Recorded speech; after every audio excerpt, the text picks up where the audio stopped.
Ladies and gentlemen, good morning and welcome to the Endurance Technologies Q2 FY2026 earnings conference call, hosted by Axis Capital Limited. As a reminder, all participant clients will be in the listen-only mode, and there will be an opportunity for you to ask questions after the presentation concludes. Should you need assistance during the conference call, please signal an operator by pressing star, then 0 on your touchtone phone. Please note that this conference is being recorded. I now hand the conference over to Mr. Nishit Jalan from Axis Capital Limited. Thank you, and over to you, sir. Thank you so much. Good morning, everyone. Welcome to Q2 FY2026 post-results conference call of Endurance Technologies. We are pleased to host the management team of Endurance. Today we have with us Mr. Anurang Jain, Managing Director, Mr. Massimo Venuti, Director and CEO, Endurance Overseas, Mr. Rajendra Abhange, Director and COO, Mr. Raja Gopal Sastry, Group CFO, and Mr. Raj Mundra, Treasurer and Investor Relations. I'll now hand over the call to Anurang for his opening remarks, post which we can start with the Q&A. Over to you, Mr. Jain. Thank you very much. Good morning, everyone. As we close quarter 2 of FY2026, India's economic backdrop remains strong, even as global uncertainties persist. The domestic economy continues to show strength as we move into the second half of the year. The RBI has revised its FY2026 growth forecast from 6.5% to 6.8%. It has lowered its CPI inflation forecast for FY2026 to 2.6%, down from 3.1%. These, along with the steady repo rate, reflect a supportive macro backdrop for demand and investment. World Bank too has raised India's GDP growth forecast for FY2026, but has cut their FY2027 forecast to 6.3%, citing headwinds from the recent 50% US tariffs impacting Indian exports and slower global demand. We are hopeful for a better and amicable settlement on the trade tariff issue. A major domestic policy move of the last quarter is the GST rationalization implemented from 22nd September 2025, which simplified the rate structure into fewer slabs and lower rates for many consumer goods, farm and manufacturing inputs, and for most automobiles and auto parts. This is expected to support growth of the automotive industry by improving affordability and consumption across segments, and the robust festive season sales were also attributed to such lower cost of ownership. In the automotive sector, as per SIAM, two-wheeler sales reached 6.9 million units in quarter 2 FY2026, up 10.3% year-on-year, with motorcycles at 9.6% growth and scooters at 12.4% growth. Passenger vehicle sales increased by 2.4% to 1.3 million units, while three-wheeler sales rose 21.4% to 0.4 million units. Endurance in its standalone financials for quarter 2 FY2026 saw a year-on-year growth of 16.2%. In the European Union, new car sales saw a year-on-year rise of 7.7% in quarter 2 FY2026, while our Endurance sort of total income growth was significantly higher at 32.5% with Stepele consolidation. If we remove the impact of Stepele consolidation as well as the tooling sales, our total income grew by 7.8%. In quarter 2 FY2026 industry volumes, there was a 17.4% share of battery electric vehicles, 10.2% for plug-in hybrids, and 34.3% for hybrids in Europe. On the strategic growth front, we are pleased to share key updates. As you are aware, the central government had issued a draft guideline mandating ABS for all vehicles sold after 2025. We announced a capacity expansion, increasing our ABS capacity by 2.4 billion units per annum, which is a 5-fold increase along with a significant increase in disc brake systems and brake discs also. Our new ABS capacity of 2.4 million ABSs per annum will be installed in 2 phases, with the first line of 1.2 million will be operational in quarter 1 FY2027, and the second line will be linked to the timing based on the final guidelines, which is expected in this month. Since ABS was already mandatory for more than 125cc two-wheelers, we expect much of the incremental demand to come from 125cc or lower two-wheelers with a single-channel ABS. For a dual-channel ABS SOP, one OEM will start SOP next month and the second OEM by January 2026. So the run rate of 640,000 ABS per annum capacity we have will be reached in Q4 of this financial year. For the large increase in volumes of single-channel ABS, we are lining up backward integration of steel-braid hoses, valves, and ECU assemblies. We also plan to insource part of the ECU printed circuit boards needs through our SMT line. We have started civil work for setting up a new plant for disc brake systems, which includes the master cylinder, caliper, brake disc, and brake hoses, where we expect SOP in Q2 FY27. Here we will produce 3 million disc brake assembly systems per annum and 4 million brake discs per annum. This will be part of the total 7.6 million disc brake systems and 8.6 million brake discs at Endurance, which is planned at Endurance. This will help us not only to serve better OEM customers in South India, like TVS, Yamaha, and Royal Enfield, as we will be close to them, but also help create space for our new ABS expansion in our existing brakes plant at Chhatrapati Sambhajinagar. As you are aware, we are also setting up a new integrated R&D facility for brakes, which will be double the size of the existing one. The new R&D facility will be ready and commissioned by Q4 of this financial year and will completely integrate two-wheeler brakes as well as the ABS R&Ds with space provisioned for four-wheeler brake assemblies also. Here we are also adding a brake parameter measurement lab. We continue to position our new AURIC Shendra facility as a key point of critical machine castings for four-wheeler and non-auto applications. We are therefore equipping this plant with highly sophisticated machining and finishing equipment. In the past, we have mentioned about orders from marquee US and UK-based OEMs and also orders from Value for electric platforms of Mahindra. And now we have added Yazaki as a customer, taking the total sales close to rupees 388 crores per annum at peak. SOP for both the US and UK OEMs will start in Q1 of FY27, and we will reach peak sales in FY28. The SOP for the AURIC Shendra plant is going to be in January 2026.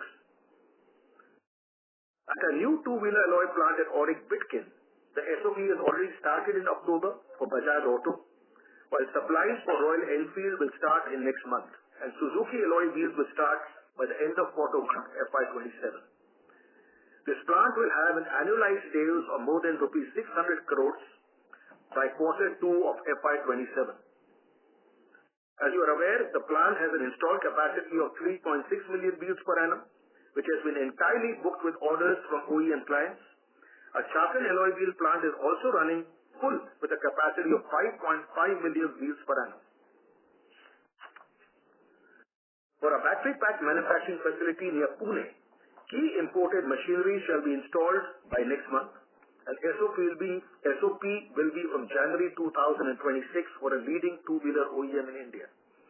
Once this battery pack cylindrical line is installed, we are confident of getting battery pack business for other two-wheeler and three-wheeler programs. We will also focus on battery packs for high potential sectors like inverters, telecom, and battery energy storage systems. With respect to the 300 crore per annum business won from a leading two-wheeler OEM, the proto samples have been submitted in this quarter, which is in line with our SOP, which is planned in January 2026. In half one of this financial year, a wholly owned subsidiary Maxwell achieved a record turnover of rupees 73 crores as against rupees 70 crores in the full year of FY25. We are now supplying battery management systems for scooters, three-wheelers, tractors, construction equipment for a European company, as well as for telematics along with motor control units. A strong R&D and innovation cell at Maxwell has helped us to optimize and value engineer the battery management system products across two-wheelers, three-wheelers, and tractor segments. We are also focusing now on a high-voltage battery management system for four-wheelers and e-buses.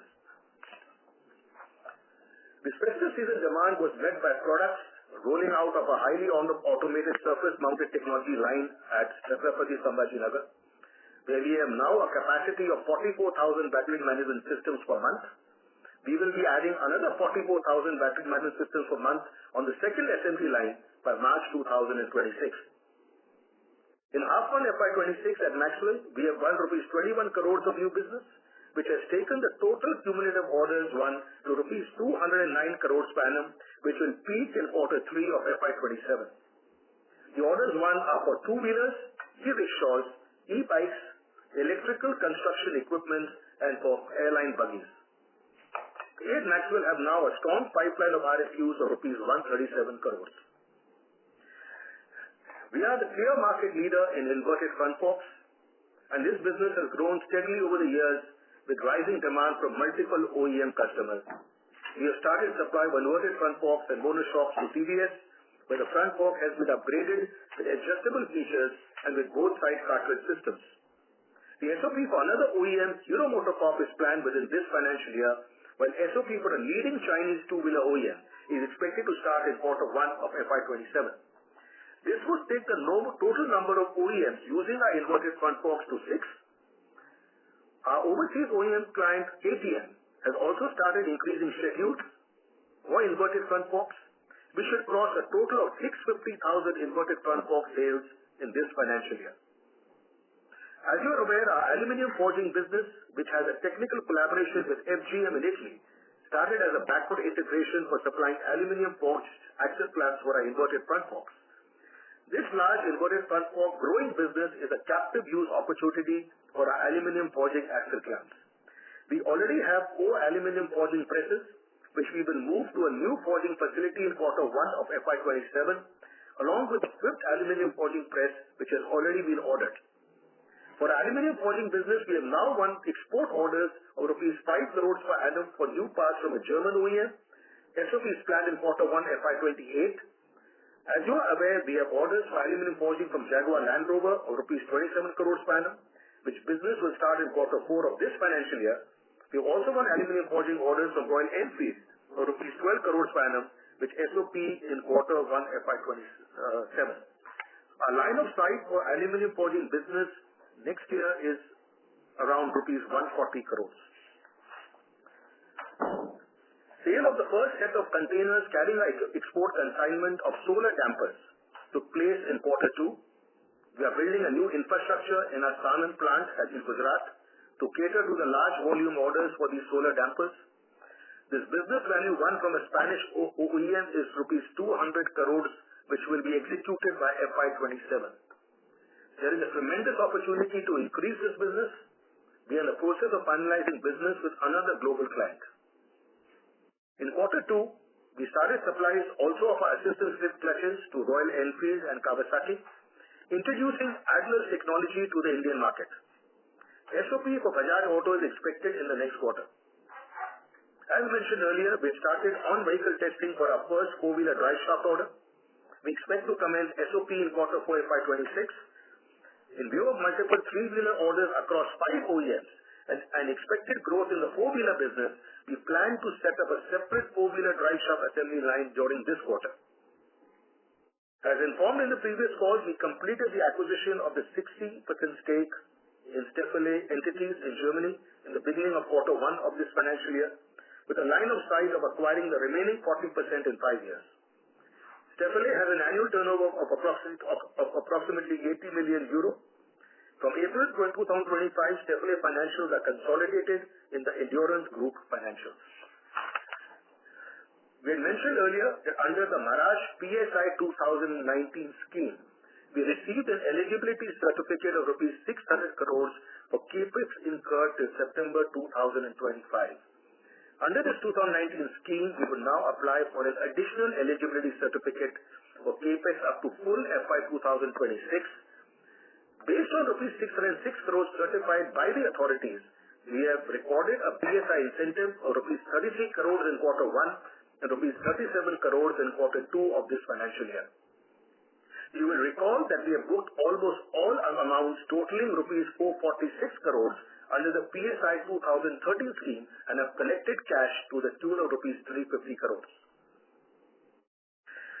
Let me now give you a gist of orders won during half one of this financial year. Please note that the business value from new orders are without including orders from Bajaj Auto. Overall order win in half one FY26 in India business was rupees 909 crores per annum, of which rupees 903.8 crores is new business. This includes the new business of 300 crores per annum for the battery pack at our Talegaon plant and rupees 21 crores new order of BMS at Maxwell. Our four-wheeler business win in half one FY26 is rupees 355.8 crores, which is 61% of the total business win won this year. This includes rupees 103 crores of EV casting business for a leading US EV OEM and rupees 146 crores aluminum casting order from Hyundai and Kia Motors. SOP is in FY27, which is next year. We've also won from Ather Energies for their scooters. The alloy wheel business was rupees 31 crores with a 100% share of business for their new upcoming plant at Auric Bidkin at Chhatrapati Sambhaji Nagar. Cumulative India business orders for the EV segment till date stand at rupees 1,012 crores per annum, and with Bajaj Auto this figure is rupees 1,195 crores per annum. So the total orders won since FY22 is rupees 4,671 crores per annum, out of which rupees 3,953 crores is new business. We expect rupees 3,500 crores per annum out of this to peak in FY28. We have a total of rupees 4,209 crores worth of RFQs in hand. We expect to win more than rupees 1,500 crores of business in the next 12 to 18 months. In our Europe business, we have booked orders worth euro 12.7 million during half one. These are orders for machine casting from the Volkswagen Group, machining orders from Stöferle, and EV component orders for a specialty plastics unit in Turin. The aftermarket is a strategic priority for us. We have set ambitious growth goals till 2030. We are focusing on secondary demand generation with retailers and mechanics for the domestic business.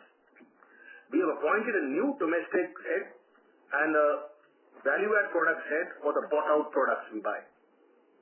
We have developed district actions plans for 78 district clusters and defined unique value propositions for 39 countries. We are the first in our industry to launch a global rewards program, which is a tiered loyalty program for our channel partners. We are also driving a holistic development program to build capability of our sales team and to empower them with the right tools and skills. Coming to our financial performance, the information has been uploaded at the stock exchanges last evening, along with a presentation explaining the numbers. I will, however, highlight some key numbers. During Q2 FY26, the company recorded a standalone total income of rupees 2,692.2 crores, a year-on-year growth of 16.2% from rupees 2,317.1 crores in the previous year.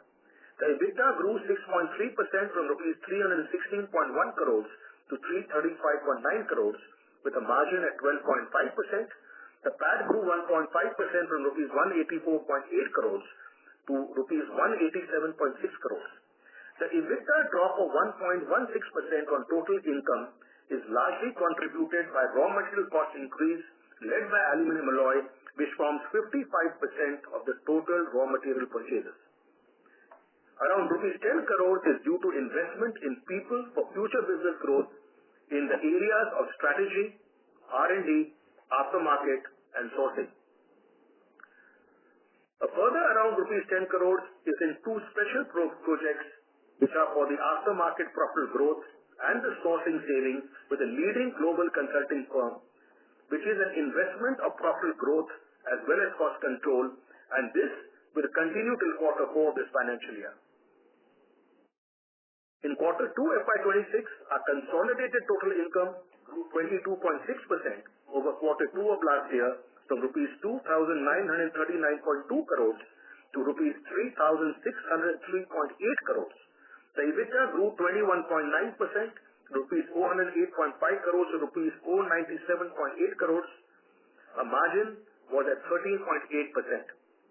The PAT grew 12% from rupees 203 crores to rupees 227.3 crores at 6.3% PAT margin. With diversification and business growth, our HR department continues to play a key role as an enabler in shaping the business outcomes. Our focus remains on strategic workforce planning and talent ramp-up, with emphasis on strengthening the mid-management layer to build a balanced organizational pyramid. HR digitization is being actively leveraged to enhance efficiency and improve ease of business. To build future-ready capabilities, we have also launched the LEGS, which is a Learn, Earn, Grow and Succeed program, which is a customized skill development program for our blue-collar employees. Alongside, we continue to strengthen our leadership and capability building agenda through multiple flagship programs such as the Endurance Leadership Program. On the sustainability front, we made significant progress this year towards our ambitious goals for FY30. We achieved a 48% carbon neutral percentage. We lowered specific electrical and thermal energy as well as specific water consumption, while water recycling and hazardous waste recycling both stand at 98% each. We also enhanced our renewable power share from 23% in FY24 to 25% in FY25, and now we have increased it in Q2 of this financial year to 28% through expanded rooftop solar and wind power agreements. We also contributed 300,000 KL of water through water augmentation projects. CRISIL has increased our ESG rating for FY24 to 59, up from 56 in FY23, while another agency, SES, has increased our rating to 74, up from 68 in the previous year.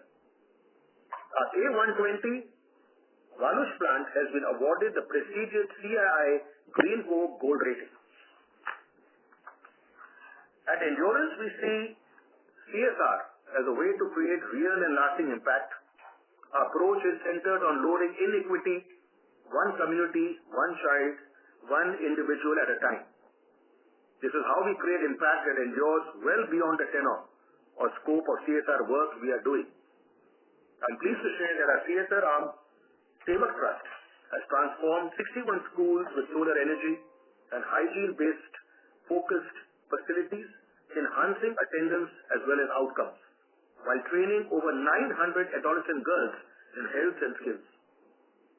With sustainable agriculture training, our farmer empowerment program has benefited over 4,900 people, and ECOV, our vocational training center at Chhatrapati Sambhaji Nagar, has imparted training to over 2,300 youth, securing over 85% employment. Our health work has reached 42 villages, serving 19,000 people, and we have built 2,300 toilets to improve sanitation. Our wet demand program too has been successful, providing treatment to 43,000 animals in 47 villages. This quarter, we have started work on the biggest dense forest project covering 25 acres land with 2.5 lakh tree plantations. I'm happy to inform you that we have won the Quality Excellence Award from Tata Motors at their annual supplier conference in September 2025. I'm also happy to inform you that in October this year, our Endurance overseas plants supplying to Stellantis Group was recognized as a top supplier in the Global Supplier Awards 2025. Now, with these opening remarks, I would now like to invite questions from all of you. Thank you. Thank you very much. We will now begin the question and answer session. Anyone who wishes to ask a question may press star and 1 on their touchtone telephone. If you wish to remove yourself from the question queue, you may press star and 2. Participants are requested to use handsets while asking a question. Ladies and gentlemen, we will wait for a moment while the question queue assembles.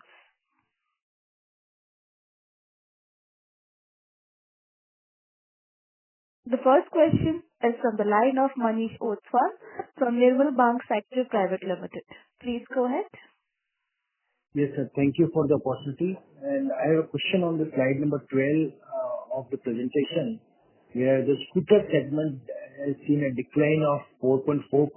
In the last quarter, there was a very strong growth. So any spillover effect, can you comment on this line item, why there is a decline in this particular quarter? Yeah, I think this decline is mainly due to the decline of, Honda motorcycles and scooters. As you know, they have had a degrowth. I think that is the major reason for this.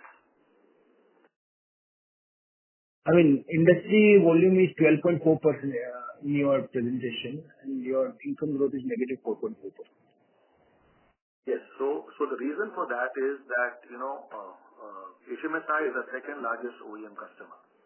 And when they get impacted, we also get impacted. So that's the main reason. So if you see the previous financial year when they really grew, we did very well, So it does have an impact. Because as you know, HMSI is a market leader for scooters. Right. Okay. Thank you. Thank you. The next question is from the line of Aditya Jhawar from Investec. Please go ahead. Yeah, thank you for the opportunity and congrats on a resilient quarter. My first question is on the standalone business, India business, where we saw a YOY basis, margin compression. If you can explain that, if you can quantify what could be the impact of aluminum pass-through and what would be the other variables to drive this, YOY margin compression? Yes, I will request Raja Gopal Sastry, Group CFO, to answer. So, Aditya, thanks for this question. So we did get a flavor of that when the managing director spoke. So we did have a compression in margin, and we are trying to compare that with our sales on product sales, and that is close to a 1.36% increase in material cost. And this is coming predominantly about 35% of that or 40% of that is coming from aluminum increase. And then we have seen a few other topics where strategically we have been consuming some material for our R&D projects, because we are getting a lot of suspension orders, and also we are getting ready for the upcoming legislation. And there have been some seasonal effects where generally we have this benefit in terms of turnover discount, and in the last year, in the same quarter, we had in the first half. This year they have been moved to the second half of the year, so there have been some seasonality effects. In effect, I would say that close to 40-50% of that is from the commodity side. Some part of it is the additional consumption due for our R&D projects, and some of it is the seasonality aspect of some one-timer effects in the last year same quarter, and some of them which have been postponed to the upcoming quarters in this year. So this is largely the main reason.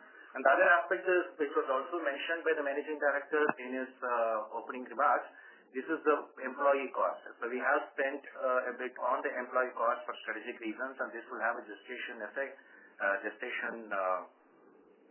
impact, where all these additional people in the sourcing, in the strategic functions, in the R&D functions, these are important for our upcoming growth plans. And the third one is on the special projects in the other expenses. We did spend a bit on the consultants' costs and the associated travel and other deployment costs of the strategies to reduce our material costs and also to increase our aftermarket sales. And this will continue for the next 2 quarters at least. So we are seeing the impact of some of the initiatives which we are taking for future growth and also the future cost competitiveness, and that is impacted this quarter. Yeah, that's good to know. So do we expect that next financial year we'll be back to historical margin trajectory for the standalone business? Is it fair to assume that some of these headwinds might no longer be there? Yeah, so we are very, very focused on that, and we'll put all our efforts to improve the product mix also. And so that's clearly our target as we go forward. As we believe in only profitable growth, but I think this raw material cost increase and these 2 special projects, as well as our investment in people for the future, was very, very important for us. So here we don't look at, just the margin percentage. We look at the future of the company. Yeah. And that's very, very important for us going forward. Thank you. And next question is on our ABS expansion plan. So, where are we in terms of, if you can remind us of, the expansion plans and incremental discussion with customers, what kind of timelines you are anticipating for the regulation to get implemented? And just a quick update on ABS. So, right now we have a capacity of 640,000, which I said we'll reach in quarter 4 based on the line of sight we have on schedules from our customers by quarter 4 of this year. We have ordered a 1.2 million capacity ABS line, which will be coming, which we will install by April, or I would say quarter 1 of next financial year. On this line, depending on the guidelines, of course, I believe there was a meeting which took place, but it will not be good for me to speculate anything on this call. So we expect the guidelines to come in this month. And based on that, looking at the lead time which is there to implement these new guidelines, based on that, I think the line which we have ordered, the capacity used on that will depend on that. But today, definitely we have a line of sight to use that line, but we'll have to see that what is the timeline which comes under this new guideline. And the second 1.2 million line we will order based on this guideline which we get in this month. So 2.4 million we were very clear to place the orders. After we got the draft guidelines. So 1.2 million ordered already beyond 640,000, and 1.2 million we will wait for the new guideline. But we are talking to all the OEMs on the ABS, and there are not many players. So we are very, very optimistic of this new business for sure going forward. Okay. The next question is, on the four-wheeler suspension business. Has there been any discussion with customers, and what is the initial sense we are getting on the four-wheeler suspension side? Yes. I will request Mr. Rajendra Abhange, our Director and CEO, to speak on this. Yes, thanks for this question, Aditya. See, you already know we have made some inroads into four-wheeler proprietary products. It's been already spoken in last couple of investor meetings. Suspension is very much on our cards, and we are very close to getting into one of the OEMs now. As you know, it's a technology product, and OEMs will only take it when you prove your competency. We are very close to getting into one OEM, major leading OEM of India. The second one is also in the queue. So as we get closer to it and we get a letter of intent, we will anyway come to know about it. But there can be exciting news in the near future. Yeah, that's good to know. My next question is for Massimo. If you can give outlook for the European business, medium-term outlook, and any impact of this Xperia chip issue that they are anticipating on the production line. Okay, so the situation in Europe, the quarter closed, with an increase of 7.7% in terms of volume, in terms of registration. But if you analyze the production continues to go down. The thing is that in this moment, the market is growing only because they are reducing stock with important discount. The expectation for the future months is to maintain more or less the stability. In this situation, as Endurance, we are performing aligned compared to the market with an increase of 7.8% without Switzerland compared to the previous year. And this is not stock, as you can imagine, but is more production compared to the previous year. And we continue to be more or less optimistic for the future 2 quarters because the expectation is to maintain stability.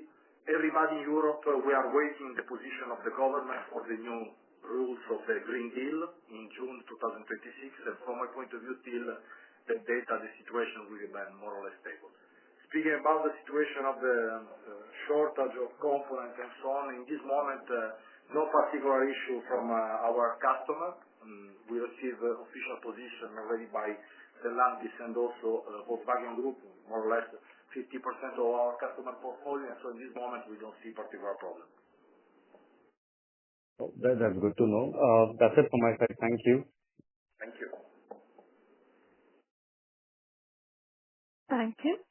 A reminder to all the participants, you may press star and one to ask a question. The next question is from the line of Viraj from Simple. Please go ahead. Yeah, hi. Thanks for the opportunity. Just a couple of questions. First, on the suspension part. You talked about us getting some traction in the folio space. So is it more into the new technologies areas like the active suspension or the semi-active, or it's more on the mass tech side? So that is one. And a related question there is, if you see the landscape right now, you see the market largely being a two-screen player market. During this kind of structure, there's a good amount of competitive intensity, especially in the pricing. Players not earning better margins, they're expecting. Sorry to interrupt. In between. Actually, your voice is not very clear, So cannot understand everything you're saying. The first question we understood was the technology which you will use in suspension, whether it's semi-active, active, or a normal technology. And the second question, we are not clear what you were asking. The second question was, sure. Let's take one by one. Can you repeat your question in a short way so that we really understand exactly? Yeah, sure. So one is what technology areas, the business we are looking for in four-wheeler, and how should one look at the margin structure in four-wheeler given the competition intensity is very high? Actually, not able to understand. I'm sorry. It's not clear. Did anybody understand? Sorry to interrupt in between. Mr. Viraj, can you please speak in the handset mode? Yeah, I'm already on handset mode. Aman, now you're much clearer, Viraj. So now it's better. Sorry for that, because if you don't understand your question, you may not get the right answer. No, it's not a problem. If you want, I can repeat, Please, sorry for that. So, what technology, we are looking for in the business in four-wheeler suspension? And second is, the competitive intensity is quite high. And there are players who are, quoting business at mid-single-digit margins or low margins. So, how should we understand profitability, in this segment for us? He's asking technology, competition, intensity. And with competition quoting lower prices, how do we see the profitability in this business? Yeah. Let me tell you, the question is very good. It's a tough business to get into. Let me honestly admit that. We are a late entrant. Rather, we have not entered the four-wheeler suspension as yet. There are already established players in the market. But as you know, we always strive to give best value to our customers by way of the frugal technology. As we told you the last time, we already have a technology partner from Korea who is very formidable, and we feel their technology will be highly suited for the Indian smaller cars, especially the small size cars. And we will definitely bring some value. Our engineering is also equally strong in suspension. As you know, we are market leaders in two-wheelers, so there will be a lot of horizontal deployment from the learning of two-wheelers. And we are pretty sure that we will crack into certain major markets, major customers in the passenger vehicles, and also make decent kind of, the profitable proposition to the company. So we are confident about it. Okay. Second question is on the suspension. You talked about inverted front fork. What will be the market share there? Just to get a perspective, and what is the adoption we are seeing in the industry? Yeah. So, to be honest, I would not know the market share. Exactly. But definitely it is, it is a high majority, I can say that.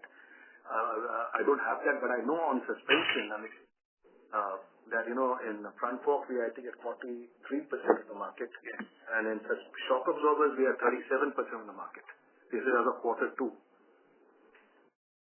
Okay.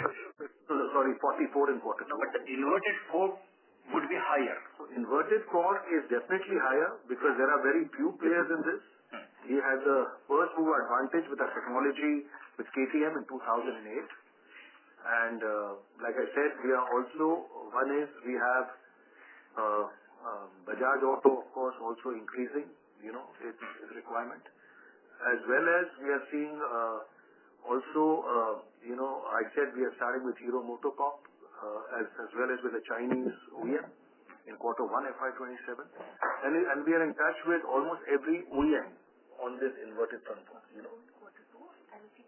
Okay. Last question. On the solar antenna side, you talked about us talking to further few large OEMs.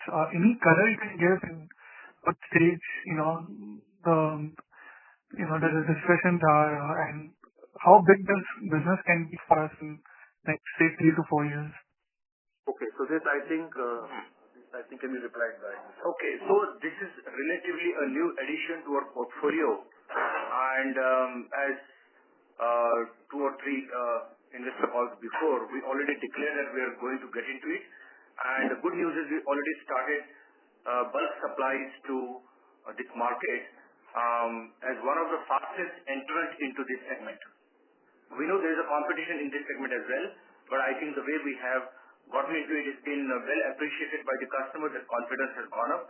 So we will grow this business very rapidly. This is point number 1. Last time I told the market potential is huge. Without floating any number, I can tell you it can be a very significant part of our total business. It all depends upon how well we are able to garner this customer support. And there are multiple players in this. One is already is a Spanish company who is already with us. Now we are going to get into another 2 companies. We are in deep discussions. If that happens, the size of this business could be very significant. So over a 5-year period, can it be like a 10% or 15% of business? Does it have that kind of a potential to be, Of course, total business? No. I don't want to say any number at this stage. It's a bit too premature, but I can only say the potential is huge. Okay, I'll come back. Thank you. Yes, thank you. Thank you. The next question is from the line of Rajit Agarwal from Nilgiri Investment Managers. Please go ahead. Good morning, sir. Am I audible? Yes, can hear you clearly. Okay, thank you. This question is related to the European business and also on the overall margins. So the European business sequentially has seen a decline in turnover, whereas the last quarter there was an industry-wide degrowth. This quarter, the industry has actually grown, and despite that, sequentially, our numbers are lower. At the same time, the margins seem to be higher. Now, one, the question on how do we read these numbers. Second is if the margins of this quarter in the European business are going to be carried forward, and overall the consolidated margins will be at similar levels as of this quarter. Okay, so speaking about the second quarter of the European operation, we closed with 88.7 million euro turnover compared to 66.9 million euro the previous financial year, with an increase of 32.7%. In terms of EBITDA, 15.8 million euros, 17.8% compared 10.7 million euros, 16% of the previous financial year. In terms of net result, we grew 36%, net profit 3.9 million euros, 4.4% compared 2.9 million euros the previous year, 4.3%. This increase in terms of turnover, EBITDA, and net profit also without consider Seferle. So it means that the company grew without consider Seferle more or less 6% in terms of turnover and 7% in terms of EBITDA and 10% in terms of net result. If you compare this quarter with the previous quarter, the reduction is due only to the normal seasonality of the business in Europe. In fact, we closed with 88, as I told you, 0.7 million euro turnover compared 103 million euro of the previous quarter, of the quarter 1, 2025-26, but the market go down 13.3% compared to the previous quarter. In the European Union, we registered 2.5 million euro in this quarter compared to 2.9 of the previous quarter. This is the normality in Europe because in the second quarter of the financial year, there is the amount of August and this is amount of holiday in Europe. This is the normality. You can't compare to the first quarter. This is the normality also in the past. You can check. No, that's fine, sir. Thanks a lot for the clarification. And the follow-up question was on the margins. So the margins of this quarter, are they going to continue for the European business? Will the trend be same? We will try to do the best. For sure, this is our target. We are growing more than 47% in terms of the EBITDA compared to the previous financial year. The EBITDA reached 17.10%. We are very happy to consider that now nobody speak about energy, but we consider that we continue to have 3 times the energy cost and the gas compared the pre-COVID situation. So from my point of view, the performance is really good. And the expectation for the future months is to maintain and to improve the profitability as we have done in the past, for sure. Right. So the performance is much appreciated, sir, and thanks for the clarification. Just one small follow-up question. And the presentation did mention that there were certain tooling orders in this quarter. So if those were to be removed, then what would be the margins in the European business? Because tooling orders, I'm assuming, are generally higher margin orders. It depends, because in the tooling you can have from 10% to 40% of trading margin. It depends if we are speaking about tooling of foundry or tooling for the machine. Because when you start, when you do important investment, you receive the general from 15 to 20% of contribution from the customer. But we don't consider the profitability of the tooling. We consider only the industrial profitability.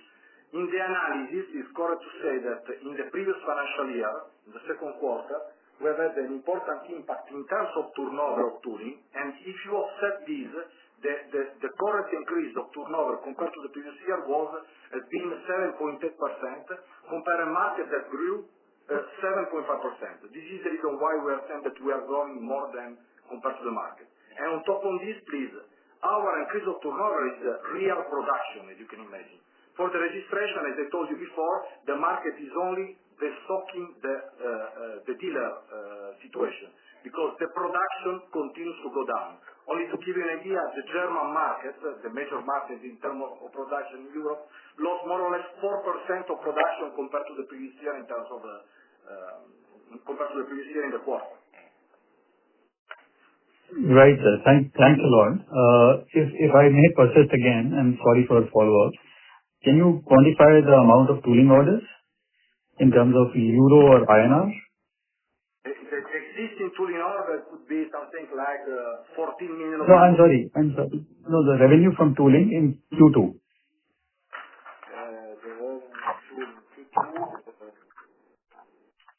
1.9 million euro. That's the reduction. That's it. 1.9 million euro is the reduction compared to the previous quarter. All right. Okay, sir. Fine. Thank you. May I ask a question related to the capital expenditure of the group as a whole? What will be the CapEx in Q3 and Q4? Speaking about the Europe, more or less the actual is 20 million euro. Our expectation is to reach 32 million euro in the total financial year. All right. And for India? In India standalone business, we may be closing the year with close to 750-800 crores, and we already have done 450 crores in the first half. So there will be an increment to 300 to 350 crores. Yes. And it mainly is in 3 new plants, which are coming up in this year. Right. That's the reason. Correct. Thank you, sir. I'll get back in the queue. Thank you. A reminder to all the participants, you may press star and 1 to ask a question. The next question is from the line of Mr. Nishit Jalan from Axis Capital Limited. Please go ahead. Yeah, thank you. 2 questions from my side. First, on the India business. On the four-wheeler side, Mr. Jain, if we look at this business, we have been winning a lot of orders, but our revenue has been stuck at around 5 to 6% of total revenues. So just wanted to get a sense, based on whatever orders that we have won so far, how do you see revenue scaling up in this business over the next 2 years? Will the contribution from this business go up meaningfully from here on? And my second question is on Europe. In Europe, if I remember, Massimo, earlier you used to talk about that, given that a lot of EV business is coming in, where investments initially will be higher, right? So we should start looking at EBIT margin. And if you look at your depreciation expenses have gone up substantially, is it because of that same EV trend where EBITDA margin will be higher, but since investment has been higher initially, so the depreciation will go up, or we should look at it different way? Thank you so much. Okay. First of all, from Europe, I confirm to you that the increase of depreciation in the quarter is due to the startup of the important investment we have done for Stellantis and for Volkswagen. And there will be another step of increase of the depreciation in the next quarter for the startup of the fourth new line for the 1.5 liter gasoline of Volkswagen. This is due to the important investment we have done in the past, but from my point of view, it's not an issue because we are growing more or less 1.6% in terms of cash profit. And so, if we are able to increase the EBITDA in the same way of the increase of the depreciation, it means that the payback of the investment is aligned with our expectations. So, in this moment, I don't see any kind of problem. Sorry, just one follow-up here. So you mentioned that the depreciation is increasing because of some startup costs. So is it going to be the normal run rate, or you will see depreciation coming off beyond once the plant starts, or it's going to stay around the similar level? No. It's a normal trend. Absolutely the normal trend. Okay. Thank you. Yeah.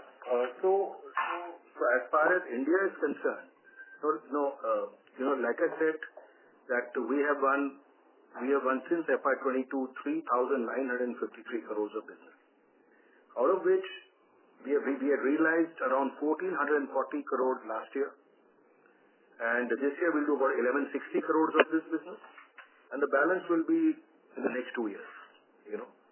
I said we will reach a peak of 3,500 crores per annum in FY28 versus 3,953. That's the line of sight we see, which is there. I also said we will win further more than rupees 1,500 crores against the 4,200 crores we have of RFQs. This is the line of sight which we have. We are also winning mainly for our Shendra plant.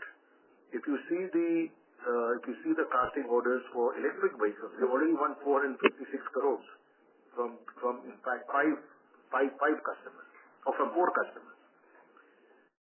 Apart from that, we have also won another 355 crores of orders this year, which is for 4-wheeler castings. We also won the drive shaft proprietary business of about 24 crores per annum last year. Now we won the drum brakes order, which is there. And we are really focusing on growth on the proprietary business, which is taking a bit of time, but definitely step by step, like I mentioned earlier also, that like in 2-wheeler basis, gradually build up the business. We plan to do so with our strength on technology and on cost, our strength on cost. So we are in a good place. I'm not worried about the growth. I think we have to focus more on product mix and cost control, and that's why we are trying to see that we take more and more profitable business in the future. So I'm very, very confident of that. The way things are going. Okay. Thank you so much. Thank you. The next question is from the line of Dinesh Gandhi from Oaklane Capital. Please go ahead. Hi, Imran. Good morning. Yes. Good morning. Good morning, Dinesh. Hi. Imran, question on Maxwell. Given that we are broad-basing that business from pure play BMS now to also having other electronic components, are we also thinking of broad-basing beyond E2-wheelers, broad-basing beyond autos, given opportunities which are opening up in energy storage and other areas? Yes, sir. So we are definitely, one is the forward integration we have done into battery packs.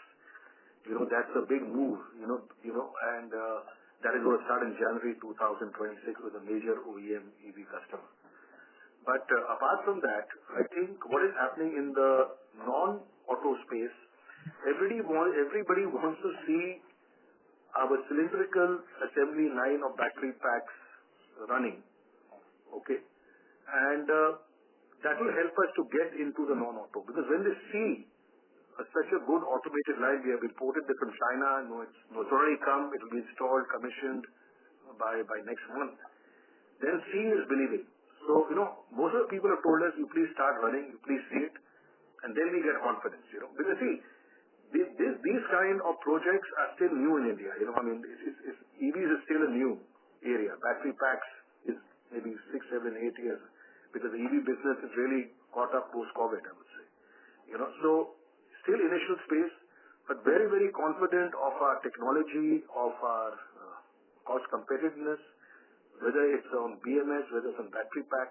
I mentioned about our innovation cell, how we are able to value engineer our products, both on the BMS as well as battery pack space. Our sourcing is very strong, So we are very confident, of really scaling up this business in future. And the value add, especially, I would say the value of the business on battery packs is huge, as you know. So Right. we can really scale up our sales in future. 300 crores is just one platform. Right. So there is a lot happening, and as we talk, there is a lot more new business we are talking about,